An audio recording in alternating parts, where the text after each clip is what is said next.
वज़ीर आला खैबर पख्तूनख्वा का एहतजाज का ऐलान भी, मुज़ाकरात की पेशकश भी, सियासी तहरीक शुरू कर दी। 90 रोज़ में आर या पार होगा, या तो हम रहेंगे या नहीं रहेंगे। अली अमीन गंडापुर की लाहौर में न्यूज़ कॉन्फ्रेंस, कहा कि हमारी तहरीक की क़यादत बानी PTI करेंगे। बानी PTI मुल्क की खातिर बात करने को तैयार हैं, मगर बातचीत सिर्फ फैसला साजों से होगी।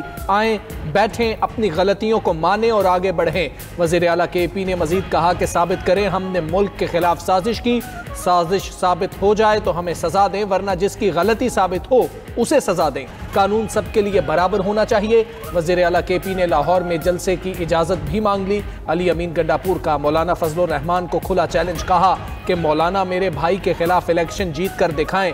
फजलुर रहमान ना जीत सके तो सियासत छोड़ दें, अगर मेरा भाई हार गया तो मैं सियासत छोड़ दूंगा। अली अमीन गंडापुर ने मौलाना फजलुर रहमान को फॉर्म 47 की पैदावार करार दिया।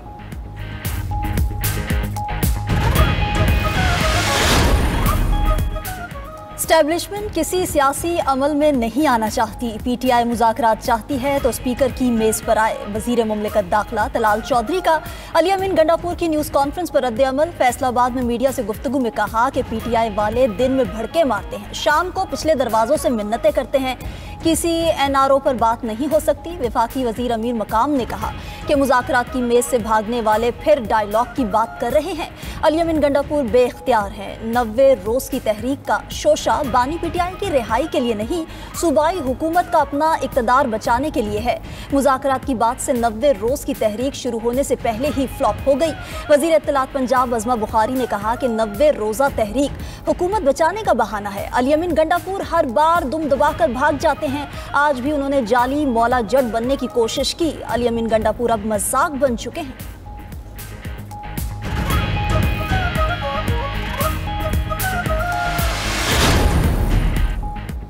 एहतजाजी तहरीक के ऐलान पर PTI में इख्तलाफात या लाइल्मी। आलिया हमजा ने पार्टी क़यादत के एहतजाज के ऐलान पर सवालात खड़े कर दिए। PTI पंजाब की चीफ ऑर्गेनाइजर ने ट्वीट किया कि एहतजाजी तहरीक कहां से और कैसे चलेगी। 5 अगस्त की कॉल पर 90 दिन का प्लान कहां से आया? किसी को मालूम हो तो मेरी रहनुमाई कर दें। बानी की रिहाई के लिए किस लाए अमल का ऐलान हुआ?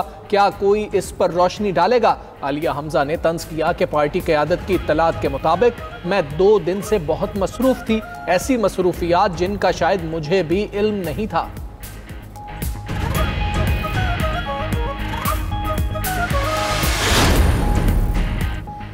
अली अमीन गंडापुर किसके NOC पर वज़ीर आला बने? गंडापुर ना 3 में है ना 13 में। वज़ीर आला खैबर पख्तूनख्वा की मौलाना फजलुर रहमान पर तनकीद पर हाफिज हमदुल्लाह का रद्द-ए-अमल। रहनुमा JUI ने कहा कि पूरा सूबा जल रहा है, अवाम अमन के लिए तरस रहे हैं और वज़ीर आला लाओ लश्कर समेत पंजाब फतह करने निकले हैं। उधर तर्जुमान JUI का कहना है कि फॉर्म 47 के वज़ीर आला का इक़्तिदार चंद माह का मेहमान है। JUI के सेनेटर कामरान मुर्तज़ा का कहना है कि PTI वज़ीर आला खैबर पख्तूनख्वा को हटाए, किसी दूसरे वज़ीर आला को लाया गया तो PTI का साथ देंगे। मौलाना फजलुर रहमान ने गुज़िश्ता रोज़ न्यूज़ कॉन्फ्रेंस में खैबर पख्तूनख्वा में तब्दीली लाने की तजवीज़ दी थी। 26वीं आईनी तरमीम में हुकूमत का साथ देने पर PTI का एक्शन। तहरीक इंसाफ ने अपने 5 अरकान कौमी असम्बली को पार्टी से निकाल दिया। ज़हूर कुरैशी, औरंगज़ेब खिच्ची, उस्मान अली की पार्टी से छुट्टी। मुबारक ज़ेब खान और इलियास चौधरी को भी पार्टी से निकाल दिया गया। चेयरमैन PTI बैरिस्टर गौहर के दस्तखतों से 5 अरकान की पार्टी से बेदखली का नोटिफिकेशन जारी। नोटिफिकेशन के मुताबिक 5 अरकान कौमी असम्बली ने पार्टी पॉलिसी की खिलाफ वर्जी की। बैरिस्टर गौहर का कहना है कि 5 अरकान अब कौमी असम्बली की रुकनीत के भी अहल नहीं रहे। पार्टी नज़्म व ज़ब्त पर कोई समझौता नहीं करेगी। पॉलिसी से इनहराफ करने वालों के खिलाफ सख्त कार्रवाई की जाएगी। हमारे सियासी मुखालिफिन मकाफाते अमल का शिकार हैं। जिन लोगों ने मुल्क को तबाही की तरफ धकेला, आज उनका कोई नाम नहीं ले रहा। स्पीकर कौमी असम्बली अयाज सादी की लाहौर में मीडिया से गुफ्तगू, कहा कि 2017 से 2023 तक मुल्क आगे जाने के बजाय पीछे गया। साबिक चीफ जस्टिस खुद को नाकाबिले एहतसाब समझता था, आज कोई उनका तस्करा तक नहीं करता। नवाज शरीफ की हुकूमत साजिश के तहत ख़त्म की गई। 2018 में बेगम कुलसूम नवाज के खिलाफ नाजेबा जुबान इस्तेमाल की गई। चंद अनासर ने हमारी क़यादत की बीमारी का मजाक उड़ाया, लेकिन आज वही अनासर मकाफाते अमल का शिकार हैं।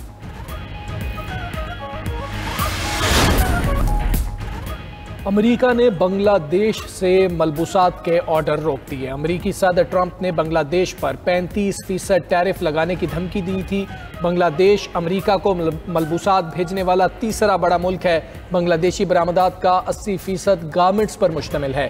बांग्लादेशी गारमेंट्स की एक्सपोर्ट से कमाई जीडीपी का 10% है। बांग्लादेशी फैक्ट्री मालिकान का कहना है कि टैरिफ से ऑर्डर कम होने का खदशा है। बांग्लादेश पर 35% टैरिफ का आगाज 1 अगस्त से होगा। बांग्लादेशी हुकाम के टैरिफ में कमी के लिए अमेरिका के साथ मुज़ाकरात जारी।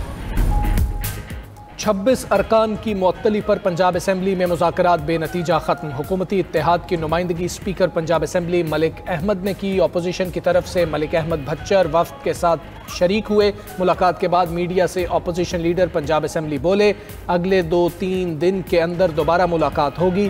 अपोजिशन अरकान से मुआफ़ी का किसी ने नहीं कहा।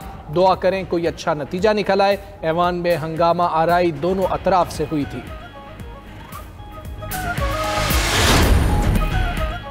सीनियर वज़ीर सिंध शर्जील मेमन की विफाक पर तनकीद। शर्जील मेमन का कहना है कि विफाक की पॉलिसियों से सिंध में तवानाई का शोबा शदीद मुतासिर हो रहा है।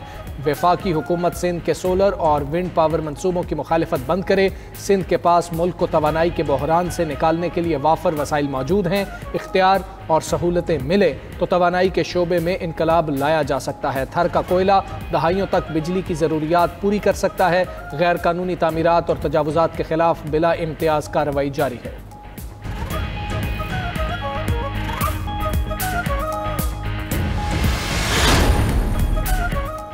बरतानिया भर में गर्मी की शिद्दत बरकरार। साल की तीसरी हीट वेव से शहरियों का बुरा हाल। मिडलैंड्स, जनूबी और मशरक़ी इंग्लैंड के लिए एम्बर हीट हेल्थ अलर्ट्स बरकरार हैं। इंग्लैंड और वेल्स में दर्जा हरारत 33 degree centigrade record. Scottish highlands में दर्जा हरारत 32 डिग्री तक चला गया। शिमाली आयरलैंड में दर्जा हरारत 30 डिग्री रिकॉर्ड किया गया।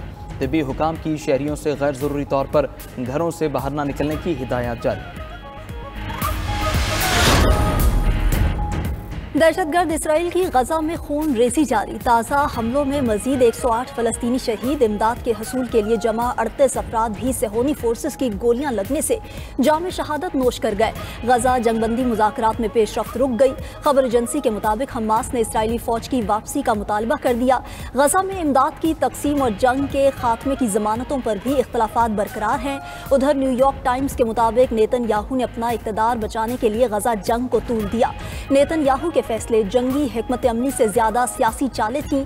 अप्रैल 24 में नेतन्याहू ने जंगबंदी पर रजामंदी जाहिर की, मगर मखलूत हुकूमत के सख्त गिर वजीर खारजा स्मोट्रिच को इत्तला हो गई। वजीर की हुकूमत छोड़ने की धमकी पर नेतन्याहू ने इक़्तिदार की खातिर जंगबंदी मुस्तरद कर दी। बरतानवी अरकान पार्लियामेंट का फ़लस्तीन को रियासत तस्लीम करने का मुतालबा। हुक्मरान जमात लेबर पार्टी के 60 अरकान पार्लियामेंट ने खत लिख दिया। मुतालबा किया कि फ़लस्तीन को फौरी तौर पर खुद मुख्तार रियासत तस्लीम करे। इसराइल में नेतन्याहू के खिलाफ हज़ारों अफराद का एहतजाज। मुजाहिरीन का गजा जंगबंदी करके कैदियों की वापसी और नए इंतखाबात का मुतालबा। लंदन में पार्लियामेंट के बाहर फ़लस्तीनियों की हिमायत में मुजाहरा। पुलिस ने 41 अफराद को गिरफ्तार कर लिया। ईरानी सुप्रीम लीडर आयतुल्लाह खामेनी ने गजा में इमदाद की फराहमी का तरीक़ाकार इसराइली नस्ल कुशी की शक्ल करार दिया। कहा फ़लस्तीन या तो भूख प्यास से मरें या खुराक लेते हुए गोली खाएं। फ़लस्तीनियों को हर शक्ल में मौत का सामना है।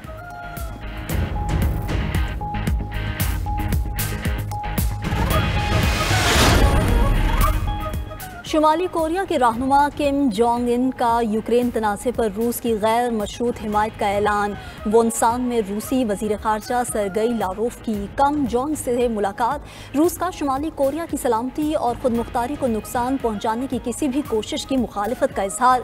दोनों रहनुमाओं का एक दूसरे की इलाकाई सालमियत के तहफ़्फ़ुज़ के लिए ताउन का इरादा।